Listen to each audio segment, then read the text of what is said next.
महानगरपालिकेकडून महिलांना ट्रेनिंग सुरू। उपायुक्त स्मृती पाटील यांच्या उपस्थितीत महिलांच्या प्रशिक्षणाला सुरुवात। 1 जूनपासून या महिला बचत गटातील प्रशिक्षित महिला चालक ई-रिक्षा घंटागाड्या घेऊन प्रत्यक्ष कचरा संकलन करण्याचे काम करणार आहेत। माननीय उपायुक्त स्मृती पाटील, सांगली, मिरज आणि कुपवाड शहर महानगरपालिकेच्या दीनदयाळ उपाध्याय नागरी उपजीविका अभियान अंतर्गत महानगरपालिकेला 9 ई-रिक्षा घंटागाड्या प्राप्त झाल्या असून आयुक्त सत्यम गांधी आणि अतिरिक्त आयुक्त रविकांत अडसूळ यांच्या मार्गदर्शनानुसार तसेच उपायुक्त स्मृती पाटील यांच्या नियोजनाखाली या 9 रिक्षा घंटागाड्या महिला बचत गटातील महिला चालवणार आहेत। महाराष्ट्रात फक्त 5 महानगरपालिकांना केंद्राच्या योजनेतून या ई-रिक्षा घंटागाड्या देण्यात आल्या असून यात सांगली, मिरज आणि कुपवाड शहर महानगरपालिकांचाही समावेश आहे।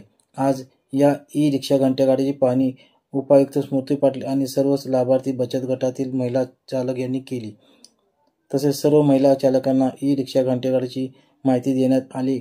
उपायुक्त स्मृती पाटील आणि मुख्य स्वच्छता अधिकारी डॉक्टर रवींद्र ताटे यांच्या उपस्थितीत आजपासून या महिला चालक प्रशिक्षण सुरू करण्यात आले आहे। यावेळी राष्ट्रीय नागरी उपजीविका अभियानाच्या अंतर्गत व्यावसायिका ज्योती सर्वदे, स्वच्छता निरीक्षक श्रीकांत मदासी, शहरस्तरीय संघाचे अध्यक्ष पुष्पा सोनवणे, कुपवाडच्या अध्यक्षा कविता पवार, नितीन डोबाळे उपस्थित होते।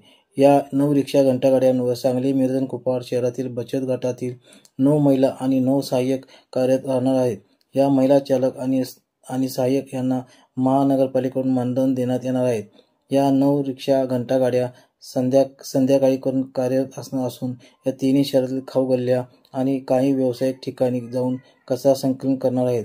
महानगरपालिकेचे आयुक्त सत्यम गांधी यांच्या मार्गदर्शनाखाली आता बचत गटातील महिला आणि रिक्षा घंटागाड्या चालवणार आहेत। मी सम्यक महाराष्ट्र न्यूजसाठी प्रमोद चिनके, सांगली। अशाच नवनवीन बातम्यांसाठी आमच्या चॅनलला सबस्क्राईब करा। धन्यवाद।